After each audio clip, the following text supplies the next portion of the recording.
अस्सलाम वालेकुम। वालेकुम अस्सलाम वालेकुम मैम। बेटा वॉइस क्लियर है मेरी? Yes ma'am. ठीक है।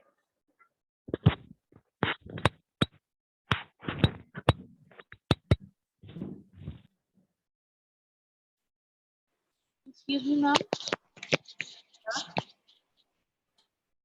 मैम, एक बात पूछनी थी। वो जो असाइनमेंट आपने अपलोड की है उसकी लास्ट डेट 20th जुलाई ही है, वहां पे अपलोड 20th जुलाई हुई भी है। जी बेटा, जो अपडेटेड है ऑब्वियसली वही है ना। नहीं, एक्चुअली वो लास्ट सेमेस्टर में एक दफा हुआ था कि टीचर से बाय मिस्टेक जुलाई अपलोड हो गया था और वो 2 दिन बाद की डेट थी, यानी जून की थी। तो इसलिए मैं कंफर्म करी थी कि ये ना हो कि बाद प्रॉब्लम क्रिएट हो। नहीं नहीं, मैं अभी आप लोगों को डिटेल में समझा भी देती हूँ आपकी जो वीडियो प्रेजेंटेशन है उसके बारे में। और असल में उसका जो वीक है वो वही वाला वीक था। मैंने उसको पहले इसलिए अपडेट कर दिया है कि जिसके लिए जब फिजिबल है वो उसको बना ले। ठीक है। अच्छा, आप लोगों ने अपने रिस्पेक्टिव जो भी आप लोगों के एलएमएस है आपने उसको चेक कर लेना है। ठीक है। जो सेक्शन ए है उसमें जो लिंक है वो सिर्फ सेक्शन ए के लिए है स्पेसिफिकली। जो सेक्शन बी है उसमें जो लिंक है वो सेक्शन बी के लिए है। मैंने आप लोगों का जो जहाँ पे लेक्चर की पीपीटीज हैं वहां पे आप लोगों के जो भी असाइन टॉपिक्स हैं उसका प्रॉपर फोल्डर डाल दिया। ठीक है। जो भी आपकी वर्ड की फाइल है उसमें हर बच्चे के नाम के सामने मेंशन्ड है कि उसने किस टॉपिक के ऊपर जो है वो अपनी असाइनमेंट बनानी है। आप लोगों ने क्या करना है, जो भी आपका रेलिवेंट टॉपिक है उसके लिए आपने पीपीटीज बनानी है। बेशक आप मेरे जो लेक्चर्स हैं उनमें से मटेरियल डाल लें या आप बुक से जहां से भी ले लें। ठीक है। मैम इंटरनेट से ले सकते हैं? जी बेटा, आप इंटरनेट से भी ले सकते हैं। जो भी रेलिवेंट पीपीटी है आपने उसको, जैसे ये हमारी ये क्लास होती है कि मैं आप लोगों को स्लाइड शेयर करती हूँ और साथ में उससे एक्सप्लेन करती हूँ। बस डिफरेंस ये होगा कि आप लोगों ने अपनी जो वीडियो है उसको ऑन रखना है। ठीक है। साथ में आप उसको एक्सप्लेन करते रहेंगे और आपने वो जो रिकॉर्डेड फॉर्म है उसको आपने जो वहां पे गूगल फॉर्म का लिंक है उसके ऊपर अपलोड कर देना है और बस इस तरह से वो मुझे मिल जाएगी। ठीक है। सबको क्लियर है ये चीज? आपके जो असाइन टॉपिक्स हैं वो मेंशन्ड है आपकी जहां पे लेक्चर है, वहां पे आपकी वर्ड की एक फाइल है। आपने अपना असाइन टॉपिक देखना है उसमें से, उसके अकॉर्डिंगली आपने पीपीटी जो है वो बनानी है। बेशक आप उसका मटेरियल जहां मर्जी से लें, चाहे नेट से लें, चाहे बुक से लें, चाहे चाहे आप मेरे लेक्चर से लें। उसके बाद आपने उस पर एक्सप्लेन करना है। एक्सप्लेन करने के बाद जो वहां पे गूगल फॉर्म का लिंक है उसके ऊपर आपने उसको अपडेट कर देना। ठीक है। क्लियर है सबको ये? Yes ma'am, clear. ठीक है। मैम वीडियो का टाइम कितना होगा? एक वीडियो कितने मिनट की बनाए हम? बेटा मैंने वहां पे लिखा हुआ है कि मैक्सिमम 25 स्लाइड्स हो। मैक्सिमम, ये मैक्सिमम है। ठीक है। तो इससे ज्यादा स्लाइड्स ना हो और देख लें आप उसके मैम अकॉर्डिंग। एक्सप्लेन कितने टाइम में करना है? बेटा ये तो आपके ऊपर है ना कि आप उसको किस तरह से कवर कर रहे हैं। 10 से 15 मिनट्स की तो होगी एटलीस्ट। ठीक है। जो भी आपने उसके अंदर मटेरियल डाला है आपने उसको सारे को एक्सप्लेन करना है। तो 10 से 15 मिनट्स तो आप लोगों को फिर भी लग ही जाएंगे ना उसके अंदर। ये मिनिमम मैं बता रही हूँ जी आपको। मैम। इसके अलावा किसी ने कुछ पूछना है रिगार्डिंग वीडियो प्रेजेंटेशन? उसकी लास्ट डेट 20 जुलाई ही है। मैंने इसलिए आपको पहले से अपडेट कर दिया है ताकि अगर मिड्स के बाद आपको टाइम मिल जाए तो आप उसको जो है वो टाइम फ्रेम में कंप्लीट कर लें। क्योंकि सारे टीचर्स ने ऑलमोस्ट आपको जुलाई में असाइनमेंट्स दे दिए, क्योंकि हमारा जो फ्रेमवर्क था वो जुलाई का था। तो जब मल्टीपल असाइनमेंट्स आप लोगों को मिलती हैं तो वो प्रॉब्लम हो जाती है कि एकदम से बर्डनाइज होते हैं आप। तो अगर आप लोगों को अभी टाइम मिलेगा तो आप अभी बना लें। जो बाद में बनाना चाहें बेशक वो बाद में बना लें। पूरा महीना है आपके पास।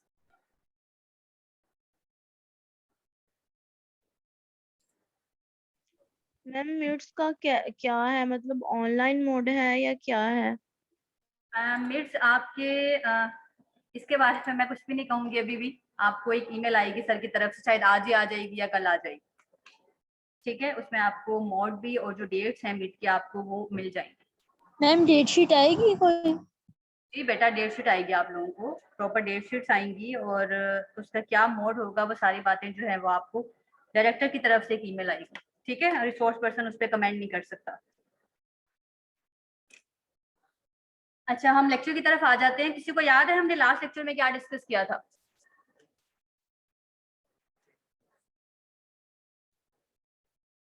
एर्गोनॉमिक्स के बारे में डिस्कस किया था। इसके अलावा क्या डिस्कस किया था?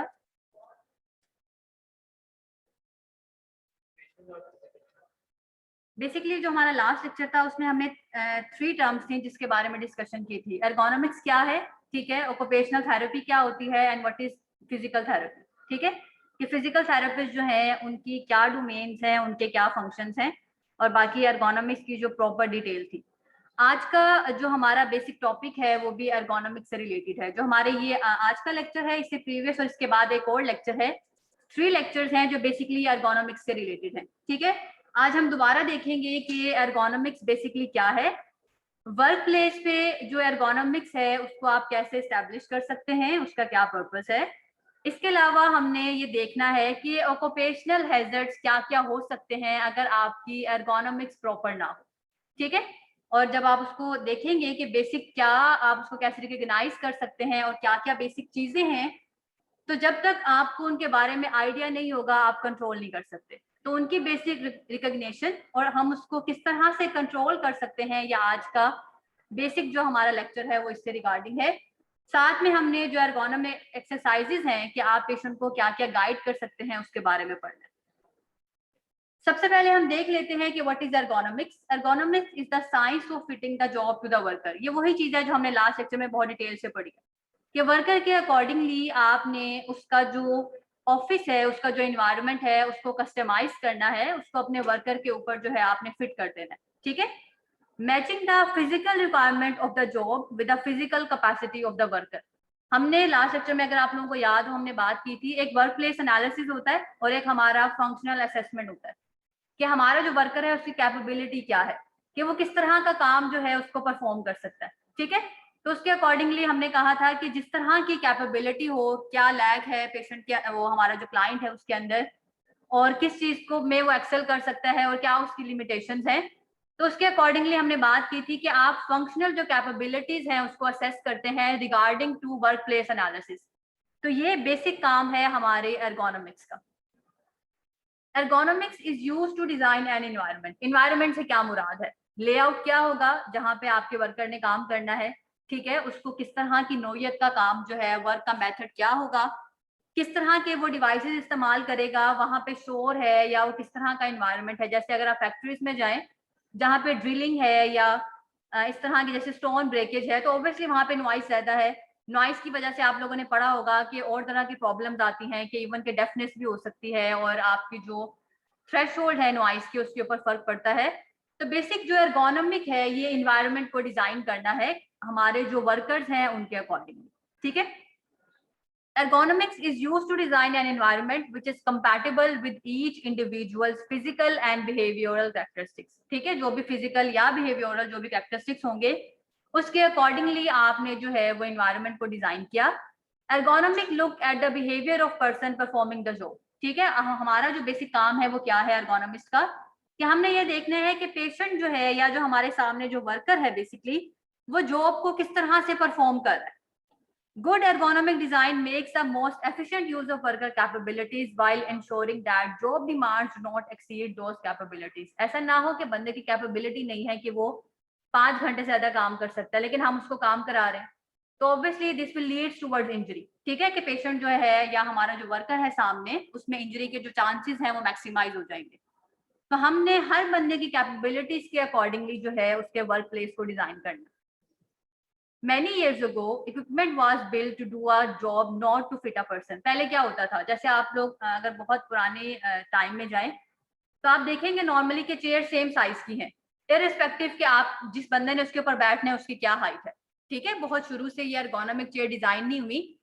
आप देखें कि आप किसी एक एरिया में जाएं तो वहां पे कस्टमाइज्ड, जैसे अगर आप होटल्स में चले जाएं तो कस्टमाइज्ड चेयर नहीं होती, एक ही जैसा फर्नीचर है जो थ्रू आउट द होटल जो है वो पड़ा होगा, ठीक है। लेकिन जो आहिस्ता आहिस्ता ये जो हमारे इंडस्ट्रीज हैं या बाकी सब चीजें हैं, जो आईटी डिपार्टमेंट्स हैं या हमारा जो बेसिकली जो वर्क स्टेटस है उसमें ये किया गया है कि हर चीज जो है वो बंदे के लिए कस्टमाइज हो, ठीक है, इरिस्पेक्टिव ऑफ पर्सन हाइट। पहले एक जो फर्नीचर है वो सेम था सबके लिए, उसकी वजह से प्रॉब्लम्स भी आती थी, ठीक है।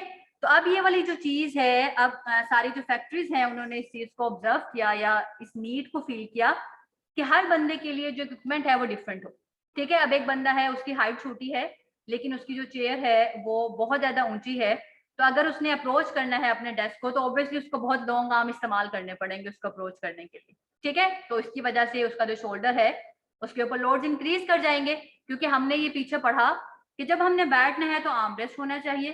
ठीक है, आपके जो एल्बोज हैं उनके ऊपर एक प्रॉपर एंगल होना चाहिए। आप उसको बिल्कुल स्ट्रेट रखेंगे तो आपके जो टॉर्क है, डिस्टेंस इंक्रीज करने की वजह से टॉर्क ज्यादा हो जाएगा। ठीक है, जो हमने बेसिकली पीछे बायोमैकेनिक्स के अंदर पढ़ा था। तो आपके जो पहले के टूल्स थे वो सबके ऊपर फिट नहीं होते थे, उसकी वजह से जो हमारे मस्कुलोस्केलेटल डिसऑर्डर्स हैं वो बहुत ज्यादा थे। Now factory equipment is adjustable to fit the different employees who work there। ठीक है, अब हर जगह आप देखेंगे एडजस्टेड जो टेबल्स हैं या एडजस्टेड जो चेयर्स हैं वो प्रेजेंट है, कि जो जिस तरह का बंदा है वो अपने अकॉर्डिंगली उसको एडजस्ट कर सके। ठीक है, या जैसे अगर आप स्कूल्स में जाएं कभी तो आप देखते हैं जो केजी प्रेप के बच्चे होते हैं उनकी चेयर्स छोटी छोटी होती है, हमारे जैसी चेयर्स नहीं होती उनकी। क्यों? क्योंकि उनकी हाइट कम है, वो उनके अकॉर्डिंगली जो है वो फिट हो रही है। ठीक है, ये बात क्लियर है सबको? Another example is the old clerical chair that were stationary. Now most chairs are adjustable। जैसे बहुत पहले जो clerical chairs थी, जो clerks थे उनके पास जो chairs थी वो बिल्कुल भी adjustable नहीं थी, वो जो सेम उनकी शेप है उसी तरह से थी। ठीक है, अब इसके अंदर क्या बायोमैकेनिक्स है? ये वो चीज है जो आप लोगों ने पहले पढ़ ली थी कि हम बेसिकली जो अमाउंट ऑफ फोर्स है उसको मेजर करते हैं। अगर हम बायोमैकेनिक्स के पर्सपेक्टिव में इसको देखें कि बायोमैकेनिक्स में हमने दो चीजें देखनी है, काइनेटिक एंड काइनेमैटिक। काइनेमैटिक का मतलब है मूवमेंट और काइनेटिक का मतलब है फोर्सेस। अब आप किसी भी वर्क प्लेस पे काम कर रहे हैं तो आपके ऊपर किस तरह की जो फोर्सेस है वो एग्जर्ट हो रही है। ठीक है, क्योंकि जब भी आपके मसल्स कॉन्टैक्ट करते हैं वह आपके ऊपर जो फोर्सेस हैं उनको इम्पार्ट करते हैं। ठीक है, अब ऑब्वियसली हमने ये पढ़ा था कि अगर हमारे पोस्चर्स अच्छे होंगे तो हमारे मसल्स लीस्ट कॉन्ट्रैक्शन जनरेट करके भी एफिशिएंट वर्क को परफॉर्म कर सकते हैं। अगर हमारे पोस्चर्स ठीक नहीं होंगे तो ऑब्वियसली हमारे मसल्स की जो टेंशन जनरेटिंग कैपेसिटी है वो अफेक्ट होगी। जैसे हमने upper cross syndrome lower cross syndrome में पढ़ा कि आपके कुछ मसल्स टाइट हो जाएंगे और कुछ मसल्स जो है वो वीक हो जाएंगे। अगर एक मसल वीक है इसका मतलब है उसकी स्ट्रेंथ अच्छी नहीं है। अगर स्ट्रेंथ अच्छी नहीं है तो इसका मतलब है कि उसकी जो टेंशन जनरेटिंग कैपेसिटी है वो उस तरह की नहीं होगी, वो पावरफुली कॉन्ट्रैक्ट नहीं कर सकेगा। अगर किसी काम के टाइम पे वो पावरफुली कॉन्ट्रैक्ट नहीं कर रहा तो ऑब्वियसली काम जो है वो उस तरह का नहीं होगा, काम की जो प्रोडक्टिविटी है वो अफेक्ट होगी। ठीक है, तो यही वाली सारी बात है कि बायोमैकेनिक्स कहाँ पे आती है एर्गोनॉमिक्स के अंदर। The science of measuring the amount of force put on the muscle and joint of people when working in different position. आप डिफरेंट पोजीशन में काम कर रहे हैं तो आपकी बॉडी के ऊपर किस तरह की फोर्सेज लगती हैं। लाइक बायोमैकेनिक्स 1 में आपने पढ़ा कि अगर आप स्क्वाटिंग कर रहे हैं, स्क्वाट्स करते हैं तो नी के ऊपर लोड्स बढ़ जाते हैं। ठीक है, इसी तरह से आप लोगों ने बायोमैकेनिक्स 2 में पढ़ा कि अगर मैं अपनी एल्बो को एक्सटेंड कर लेती हूँ तो मेरे जो लोड्स हैं वो बढ़ जाएंगे, फोर्स ऑफ ग्रेविटी भी बढ़ रही है, मोमेंटम बढ़ रहा है, तो ये चीजें अफेक्ट करती है। तो डिफरेंट पोजीशनिंग के अंदर किस तरह से फोर्सेस एक्ट करेंगी ये बायोमैकेनिकल प्रिंसिपल्स हैं जिनको हमने एर्गोनॉमिक्स के अंदर लेके आना है कि जब बैठेंगे तो क्या एंगल्स होने चाहिए, किस तरह से फोर्सेस को मिनिमाइज किया जा सकता है, किस तरह से मसल्स के फंक्शन को एनहांस किया जा सकता है। ठीक है, to help understand ergonomics we need a basic understanding of science called as biomechanics. Biomechanics basically help in determining which position make use of an individual's muscular strength, कि किस पोजीशन में ज्यादा अच्छी स्ट्रेंथ जो है उसको मेंटेन किया जा सकता है। ठीक है, a muscle's ability to perform is affected by the way it is used। किस तरह से आप मसल को इस्तेमाल करते हैं ये उसकी एबिलिटी को अफेक्ट करता है। और अदर वे टू से it is the activity the muscle is performing, कि मसल्स की एबिलिटी किसी फंक्शन को परफॉर्म करने की क्या है कि मसल्स किस तरह से कॉन्ट्रैक्ट कर रहे हैं, किस तरह से यूज हो रहे हैं। जैसे आप लोगों ने पढ़ा होगा कि अगर हम किसी मसल को इस्तेमाल नहीं करते तो with the passage of time उसकी एट्रोफी स्टार्ट हो जाती है। ठीक है, क्योंकि उसके ऊपर फोर्सेज नहीं लग रही। उसको रीबिल्ड करने के लिए, उसकी हाइपरट्रॉफी के लिए ये जरूरी है कि मसल्स के ऊपर फोर्स लगे और मसल उस फोर्स के अगेंस्ट खुद को कॉन्ट्रैक्ट करें, क्योंकि स्ट्रेंथनिंग का मेन प्रिंसिपल ही ये है कि स्ट्रेंथ हमेशा रेजिस्टेंस के अगेंस्ट होती है। ठीक है, ऐसे नहीं है कि मैं खड़े खड़े कोई भी मूवमेंट करूं, हाँ जब मैं इसको ये मूव कर रही हूँ तो ग्रेविटी एक रेजिस्टेंस है, लेकिन मैं एडिशनल एक स्ट्रेंथ चाहती हूँ ग्रेविटी से भी ज्यादा, तो मुझे मैनुअली कोई रेजिस्टेंस या हाथ में कोई लोड पकड़ना पड़ेगा या कोई वेट उठाना पड़ेगा तो ये हमारा जिस तरह की फंक्शंस हम परफॉर्म करते हैं उसके अकॉर्डिंगली हमारे मसल्स खुद को मॉडिफाई करते हैं। अगर आप हार्ड वर्क करेंगे, अगर आप जिम ज्वाइन करेंगे, आप वेट लिफ्टिंग करेंगे, तो ऑब्वियसली मसल्स के जो बल्क होंगे वो डिफरेंट होंगे एज कम्पेयर टू कि आप अपने डेली एक्टिविटीज कर रहे हैं। ठीक है, जैसे हम लोग अगर डेली एक्टिविटीज करते हैं तो क्या हमारे डोले शोले बन गए? नहीं बन सकते। ठीक है, क्योंकि जितनी स्ट्रेंथ आपको डेली एक्टिविटी के लिए चाहिए वो आपको ग्रेविटी ने प्रोवाइड कर दी रेजिस्टेंस देके। लेकिन अगर आप चाहते हैं कि एडिशनल स्ट्रेंथ हो तो आपको हमेशा लोड्स या आपको जो वेट ट्रेनिंग है वो करनी पड़ती है। तो ये वाली बात है इसके अंदर कि हमारे जो मसल्स की एबिलिटी है किसी भी फंक्शन को परफॉर्म करने की, वो इस चीज पे बेस करती है कि हम उसे कैसे इस्तेमाल करते हैं। अगर हम उसको प्रॉपरली इस्तेमाल करेंगे तो ऑब्वियसली वो एक अच्छी तरह एक हेल्दी मसल रहेगा। अगर हम उसको प्रॉपरली इस्तेमाल नहीं करेंगे तो वो किसी पोजीशन में ओवर स्ट्रेच हो जाएगा, तो उसकी टेयरिंग हो सकती है, या वो टाइट हो सकता है हमारे एबनॉर्मल पोस्चर्स की वजह से। तो बायोमैकेनिक्स जो है वो एर्गोनॉमिक्स में बहुत ज्यादा इंपॉर्टेंट है। अब जो बायोमैकेनिकल चीजें हैं या जो हमारी एर्गोनॉमिक्स है, जैसे हमने लास्ट लेक्चर में बात की थी कि ये तो स्टोन एज से चल रही है, बहुत पहले से चल रही है। स्टोन एज से ही वो अपने अकॉर्डिंगली, अपने हाथ के साइज के अकॉर्डिंगली ही अपने हंटिंग जो मटेरियल है वो बना रहे थे, ताकि वो उससे शिकार करे और अपना खाना या जो बेसिक नेसेसिटीज हैं उनको पूरा कर सके। तो अर्ली 17 से ही ये चीजें चल रही हैं और साइंटिस्ट ने उस टाइम से ही इस चीज को रिकवर कर लिया कि जो रेपिटेटिव मूवमेंट्स होती हैं वो इंजरी कॉज कर सकती हैं वर्कर्स में। जैसे हमने टेनिस एल्बो में पढ़ा था कि जो टेनिस प्लेयर्स हैं वो एक ही पोजीशन में खेलते हैं, उसकी वजह से ओवर यूज इंजरीज हो सकती हैं कि एक्सटेंसर्स की इन्फ्लेमेशन हो सकती है। ठीक है, इसी तरह से हमने गोल्फर्स एल्बो में पढ़ा कि जो हमारे गोल्फर्स हैं जब वो गोल्फ खेलते हैं तो मीडियल जो एपिकॉन्डाइल है वहां पे आपके फ्लेक्सर्स की इन्फ्लेमेशन हो सकती है।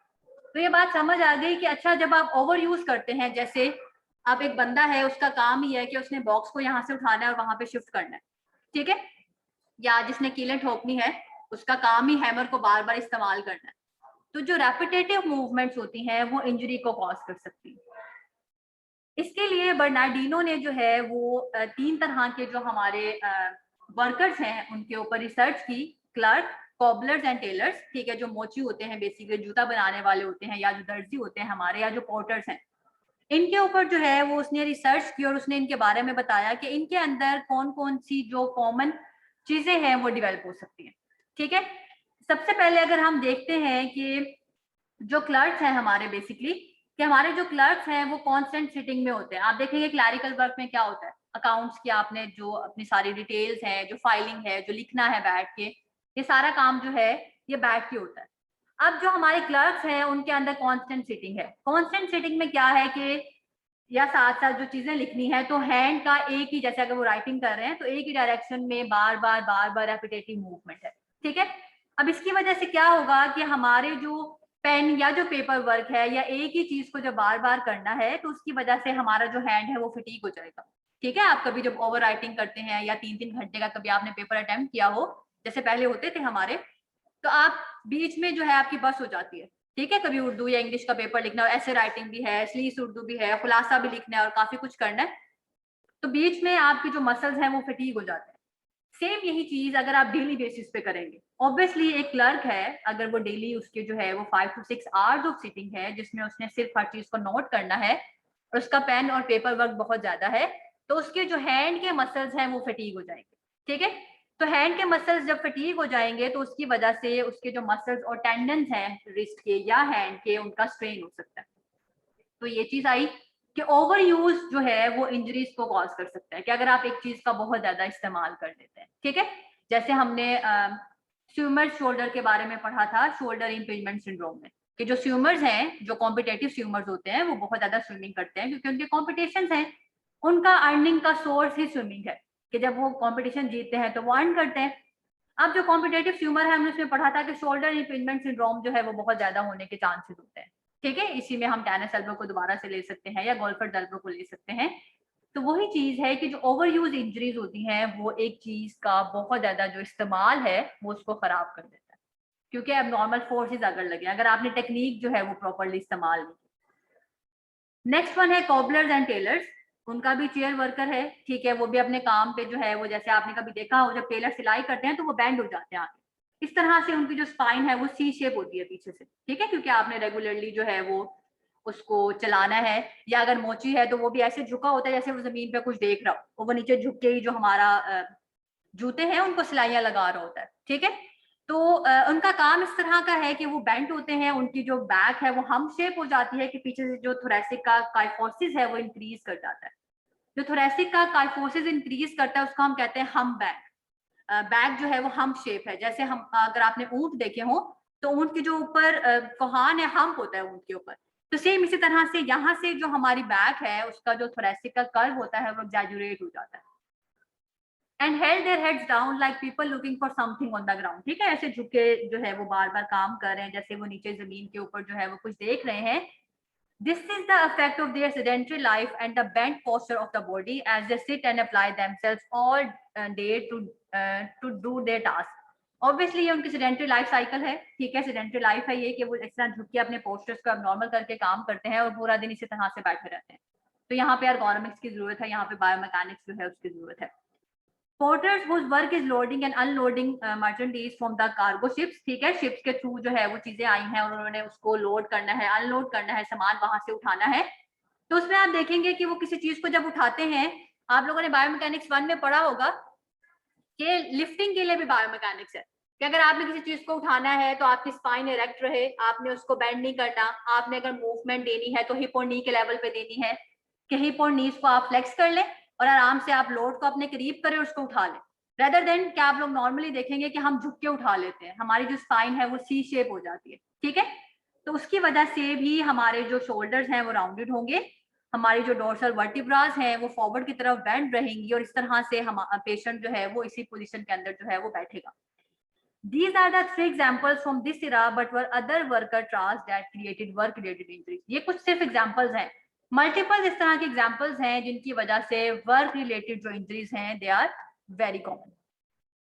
नेक्स्ट वन है कि एर्गोनॉमिक्स जो है हमारी, इसमें मेन जो हमारे फोकस है वो किस किस चीज पे हैं, वर्कर्स और टूल्स, ठीक है। वर्कर्स वो जिसने उस जॉब को करना है कि वो जो वर्कर है वो जॉब के साथ क्या सलूक करता है, और वो जो टूल है वो वर्कर के साथ क्या सलूक करेगा, ठीक है। ऑब्वियसली अगर आप कोई वर्कर हैं आप किसी ना किसी टूल को इस्तेमाल करेंगे, मैं आपको पढ़ा रही हूँ तो मुझे पीपीटी और पीसी जो है इसका यूज करना पड़ रहा है, ठीक है, तो ये मेरे लिए एक टूल है।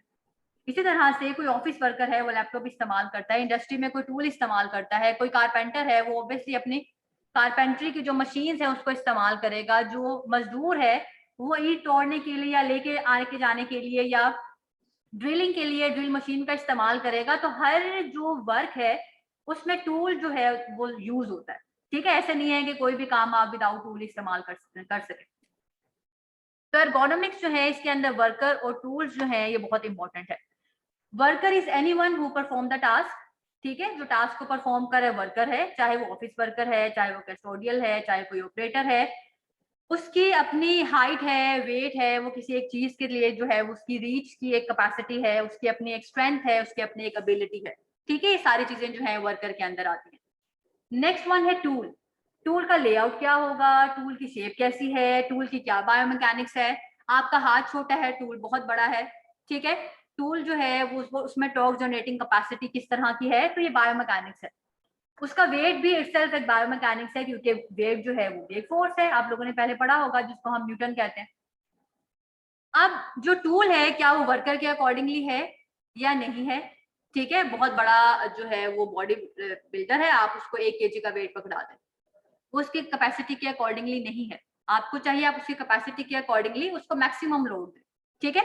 Does the tool apply pressure on tissues, muscles, tendons, nerve और ब्लड वेसल्स, ठीक है, इस तरह का आपने टूल दे दिया है जो पेशेंट की ब्लड वेसल्स के ऊपर, उसकी नर्व के ऊपर, उसके टिश्यूज के ऊपर एक्स्ट्रा बर्डन डाल रहा है। Does the tool vibrate the body और पार्ट ऑफ द बॉडी, जैसे जैक हैमर होते हैं, ठीक है, जैक हैमर मोस्टली कंस्ट्रक्शन के लिए इस्तेमाल होता है, हम आगे उसको मैं आपको तस्वीर दिखा दूंगी अगर आपको नहीं पता जैक हैमर के बारे में। जब उससे आप कुछ ड्रिल करते हैं तो वो पूरी आपकी बॉडी के अंदर वाइब्रेशन को क्रिएट करता है, वो जो वाइब्रेशंस हैं वो हमारी जो बॉडी है उसके लिए हार्मफुल है, ठीक है, वो हम आगे डिस्कस करेंगे। फिलहाल कहने की क्या बात कि एर्गोनॉमिक्स के अंदर वर्कर और जो टूल है वो बहुत इंपॉर्टेंट सकता है, ठीक है। नेक्स्ट वन है टास्क। वर्कर हो गया, टूल हो गया, वर्कर को क्या टास्क दिया आपने करने के लिए और इन्वायरमेंट, जिस इन्वायरमेंट में उसके अंदर काम करना है उसने उसका जो सराउंडिंग है वो बहुत मैटर करता है। अगर सराउंडिंग पॉजिटिव हो, एनवायरनमेंट पॉजिटिव हो, तो आप बूस्ट अप होते हैं। ठीक है, जैसे आप कोई अच्छा काम कर रहे हैं और आपके फ्रेंड्स आपको अप्रिशिएट करें, ठीक है, कि हाँ आप बहुत अच्छा काम कर रहे हैं, तो आप बूस्ट अप होते हैं, आप उसमें आगे जाते हैं कि एनवायरनमेंट आपको सपोर्टिव मिल गया।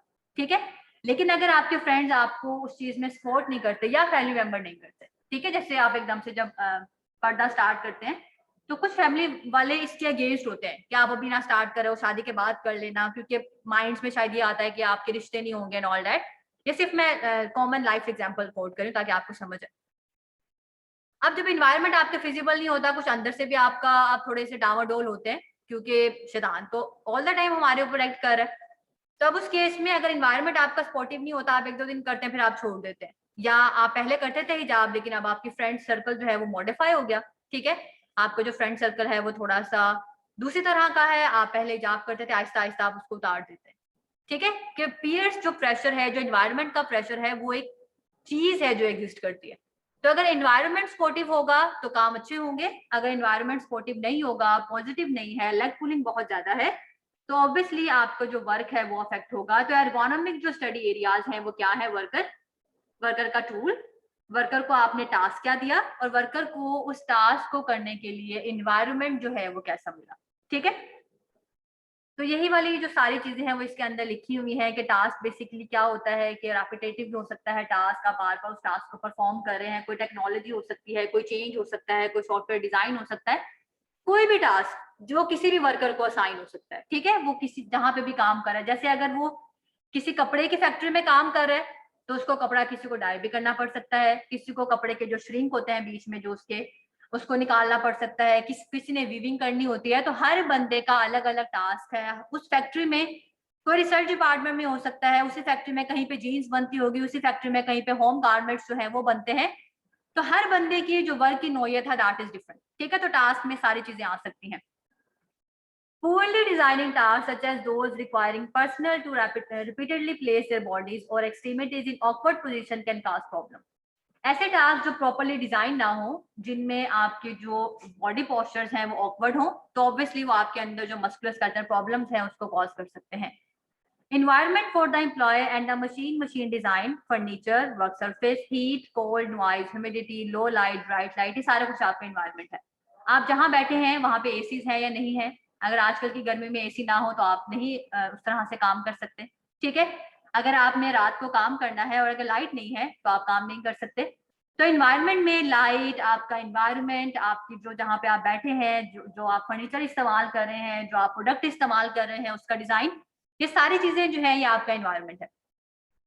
The environment is not completely controlled, it is not a vacuum. ठीक है, ये कोई वैक्यूम नहीं है जिसको आप खुद ही कंट्रोल कर सके, but a complex environment that includes a work station, ambient condition and can include a relationship between management and employees. ठीक है, ऑल्दो ये आपके अपने कंट्रोल में नहीं है, लेकिन जो कॉम्प्लेक्स इन्वायरमेंट्स होते हैं वो आपकी जो रिलेशनशिप है एम्प्लॉयज का विद मैनेजर उसको अफेक्ट कर सकते हैं। जितना आपके कंट्रोल में हो, जितना आप उसको फिजिबल कर सकें, उतना जो है वो आप उसको जरूर करें। एर्गोनॉमिक्स के अंदर जो बेसिक चीज है वो क्या है? हमारा जो यूजर है, जो ऑपरेटर है, जो वर्कर है। ठीक है, कि मेन फोकस जो है वर्कर के ऊपर है। वर्कर के अकॉर्डिंगली टास्क को मॉडिफाई किया जाता है, वर्कर के अकॉर्डिंगली ही टूल को मॉडिफाई किया जाता है और वर्कर के अकॉर्डिंगली ही उसके एनवायरनमेंट को कस्टमाइज किया जाता है। तो मेन चीज जो हमारे एर्गोनॉमिक्स के अंदर है वो यूजर है, वो ऑपरेटर है, जिसको हमने पीछे नाम दिया था वर्कर का। ठीक है, कि इसी के गिर्द हर चीज घूमती है और इसी को जो है वो देखना सबसे ज्यादा जो है वो जरूरी है। When focusing on the tool, the task and the environment, you are trying to find the best combination for the worker. ठीक है, आप वर्कर के लिए इन सब चीजों को मॉडिफाई करते हैं कि उसके लिए बेस्ट क्या है। If the right combination is not achieved, then ergonomic problems may arise when the workstation, equipment, tools or environment do not fit the worker well. ठीक है, सिंपल सी बात क्या है, अगर वर्कर के अकॉर्डिंगली ये सारी चीजें नहीं होंगी, अगर वर्कर के ऊपर ये सारी चीजें फिट नहीं बैठती होंगी तो ऑब्वियसली प्रॉब्लम्स आएंगी। ठीक है, this stress can cause immediate और long term damage to muscles. या तो इमीडिएट हो सकता है या फिर लॉन्ग टर्म जो मसल का डैमेज है वो इसकी वजह से हो सकता है, नर्व का हो सकता है, टेंडन का हो सकता है, जॉइंट्स का हो सकता है।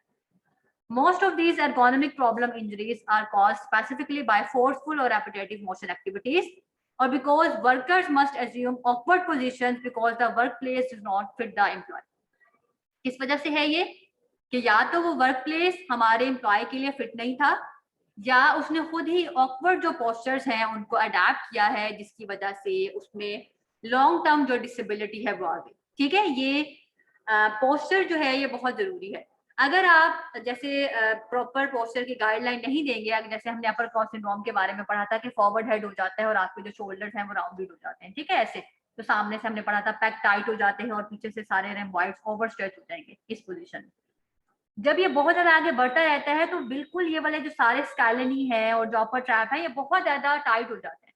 आप जितना मर्जी फिजिकल थेरेपी कर लें, दोबारा नॉर्मल पोस्चर की तरफ आप नहीं आ सकते, अक्सर डिसेबिलिटीज परमानेंट हो जाती है।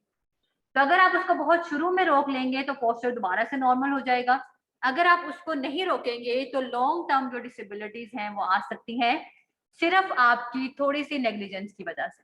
ठीक है, ये जैक हैमर है, शायद आप लोगों ने कॉमनली इसको देखा हो। ठीक है, ये जब आप इसको यूज करते हैं तो ये वाइब्रेशंस को इंड्यूस करता है। ठीक है, वर्कर जो स्टेशन है, वर्कर जो साइट्स हैं जहाँ पे बिल्डिंग्स बनती हैं, वहां पे जैक हैमर जो है वो बेसिकली इस्तेमाल किया जाता है खुदाई के पर्पस के लिए। ठीक है, डिगिंग के लिए।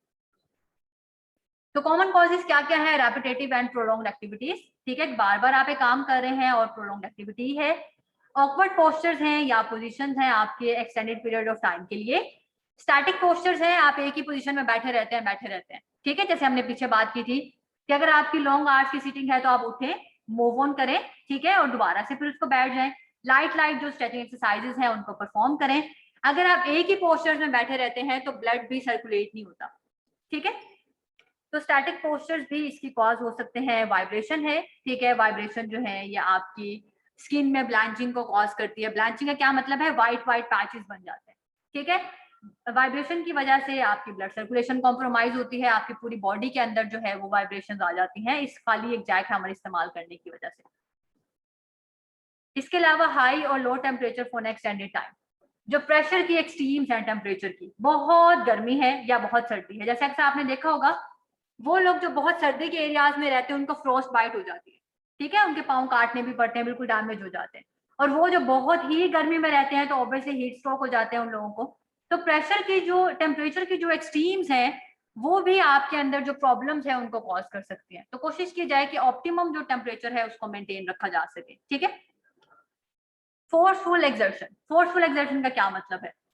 अब एक चीज खराब है, ठीक है, जैसे मैंने कहीं से नेट खोलना है, लेकिन जो मेरे पास जो जिससे मैंने इसको खोलना है, जिसको हम पेचकस कहते हैं, उसको जंग लगा हुआ है। मुझे बहुत एफर्ट लगानी पड़ेगी ताकि मैं उससे उस पेज को खोल सकूं, तो ये फोर्सफुल एक्सर्शन है।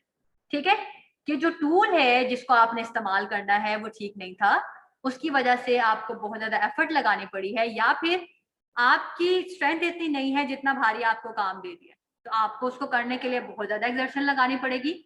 तो एक चीज आप एक दिन के लिए उसको कर सकते हैं, 2 दिन के लिए कर सकते हैं, लेकिन अगर आपको for the prolong period of time वो चीज दे दें तो फोर्सफुल एक्सर्शन की वजह से भी जो मस्कुलर स्केलेटल प्रॉब्लम्स हैं वो होते हैं। ठीक है, आप जिम नहीं करते, आपको पहले दिन जाके वो 20 kg का वेट दे दें उठाने के लिए, आप घर आएंगे तो आपकी पूरी बॉडी में पेन होगा और पता चलेगा कि आपके सारे जो मसल फाइबर्स हैं वो रप्चर हो गए, क्योंकि आपके मसल्स कैपेबल नहीं थे, उनकी अभी उतनी स्ट्रेंथ नहीं थी। तो ये कॉमन कॉजेज हैं हमारे जिनकी वजह से प्रॉब्लम्स आ सकती हैं। ये सारी वही लिखे हैं कॉमन कॉजेज, रेपिटेटिव और प्रोलॉन्ग्ड एक्टिविटीज। क्या अगर इसमें क्या आ सकता है कि आप कांस्टेंट लिफ्टिंग करते हैं, आपका काम ही लिफ्टिंग का है, आप एक चीज कहीं से उठाते हैं और कहीं पे जाके जो है उसको प्लेस कर देते हैं। पुलिंग या पुशिंग है लीवर का सेम एक्सट्रीमिटी के साथ। ठीक है, प्रोलॉन्ग सिटिंग है पुअर पोस्चर के अंदर। ऑकवर्ड पोजीशंस के अंदर क्या है कि आप जो है वो शोल्डर्स से ऊपर के लेवल तक, जैसे आपने कुछ उठा के जो है वो कहीं पे रखना है, आपकी एक्टिविटी इस तरह की है, या आपकी क्लीनिंग की एक्टिविटी है और आप जो है वो आपको शेल्फ को बहुत ऊपर से जो है वो साफ करना पड़ता है। ठीक है, रीचिंग एक्टिविटीज है। या ट्विस्टिंग है रिस्ट पे या किसी और ज्वाइंट पे, या आपकी जो है वेस्ट के ऊपर ट्विस्टिंग है कि आपको ऐसे कोई आपको दे रहा है, आप पीछे मुड़ के उसको चीज को फेंक रहे हैं, तो आपकी जो वेस्ट है उसके ऊपर ट्विस्टिंग आ रही है। ठीक है, आपने यहाँ से पकड़ा और आप पीछे उसको फेंक रहे हैं। अक्सर आप देखेंगे मजदूर ये काम बहुत करते हैं। तो जो ट्विस्टिंग की एक्टिविटीज हैं उसकी वजह से भी आपके जो ऑकवर्ड पोस्चर्स हैं ये प्रॉब्लम क्रिएट कर सकते हैं। वाइब्रेशन है जैसे जैक हैमर से है, इसकी वजह से आपके मसल्स और जॉइंट्स जो हैं इनमें प्रॉब्लम हो सकती है। ट्रॉमा हो सकता है आपके हैंड्स में, आर्म्स में, फीट्स में और लेग्स में। टेम्परेचर की जो एक्सट्रीम्स है ये आपको जो है वो अफेक्ट करती है। ठीक है, कोल्ड से अगर आपको एक्सपोजर ज्यादा है तो आपकी ब्लड सर्कुलेशन सीज कर सकती है और आपकी जो लिम्ब है वो नेक्रोटिक हो सकता है, उसको जो है वो एम्पुटेट कराना पड़ सकता है। हाइपोथर्मिया हो सकता है कोल्ड की वजह से। मेरा ख्याल है इसकी मैं रीडिंग की तरफ ना जाऊं, सिंपल सिंपल जो इसमें बातें हैं उसको हमने पहले एक्सप्लेन कर दिया है, तो आप उसको जो है वो खुद ही पढ़ लीजिएगा। नेक्स्ट वन है कि रिजल्टिंग जो डिसऑर्डर्स हैं हमारे अबनॉर्मल पोस्चर्स की वजह से, या जो हमने कॉजेज पढ़े हैं उनको हम क्या क्या नाम दे सकते हैं। फर्स्ट वन है कुमुलेटिव ट्रॉमा। कुमुलेटिव का मतलब होता है ऐड ऑन, जो चीजें ऐड होती हैं, ठीक है। तो आहिस्ता आहिस्ता एक चीज आपने ऐड, जैसे हमारी ओवर यूज जो इंजरीज हैं, पहले दिन ओवर यूज तो नहीं बन गई, वो आहिस्ता आहिस्ता आप उसको करते रहे तब वो ओवर यूज की कैटेगरीज में है। क्या आपने डे बाय डे उसको प्लस किया, वो इस तरह की इंजरीज जो थोड़ी सी क्रॉनिक होती है, ठीक है। तो कॉमुलेटिव ट्रॉमा जिसमें एड ऑन किया, जिसमें ट्रॉमा है, या जैसे ट्रॉमा हम ये भी कह सकते हैं कि कोई गिर गया और उसका फ्रैक्चर हो गया, ठीक है। आप अक्सर सुनते होंगे कि फैक्ट्रीज में बहुत से हादसे होते हैं, कोई नीचे गिर गया, ठीक है, आप घर बना रहे थे, वो कंस्ट्रक्शन का बिजनेस चल रहा था, कंस्ट्रक्शन हो रही थी वहां पे, तो मजदूर नीचे गिर जाते हैं या उनके ऊपर ईंट गिर जाती है, या कोई जो बोरियां वो ले लेके जा रहे होते हैं हमारी सीमेंट की, किसी तरह का भी ट्रॉमा जो है वो हो सकता है। तो कम्युलेटिव ट्रॉमा उस सेंस में भी आ सकता है। नेक्स्ट वन है रेपिटेटिव स्ट्रेन इंजरीज। रेपिटेशन में एक जगह पे स्ट्रेन बार बार पड़ रहा है, जैसे टेनिस एल्बो में पड़ता है या गोल्फर एल्बो में पड़ता है, ठीक है। लास्ट वन है muscular skeletal disorders. Muscular skeletal जो डिसऑर्डर्स होते हैं वो ट्रॉमा की वजह से नहीं होते। ऐसा नहीं है कि आप गिरे हैं और आपका फ्रैक्चर हो गया तो आप कहें कि ये मस्कुलर स्केलेटल डिसऑर्डर है। जो मस्कुलर स्केलेटल डिसऑर्डर्स होते हैं जिनको हम एमएसडी कहते हैं, वो हैं जो हमारे एबनॉर्मल पोस्चर्स की वजह से होते हैं, जिसमें हमारे कुछ मसल्स टाइट होते हैं और कुछ मसल्स जो है वो वीक हो जाते हैं, ठीक है। तो जो हमारे मस्कुलर स्केलेटल डिसऑर्डर्स हैं, बेसिकली हम कह सकते हैं कि ओवर यूज इंजरीज भी इनके अंदर आ सकती है।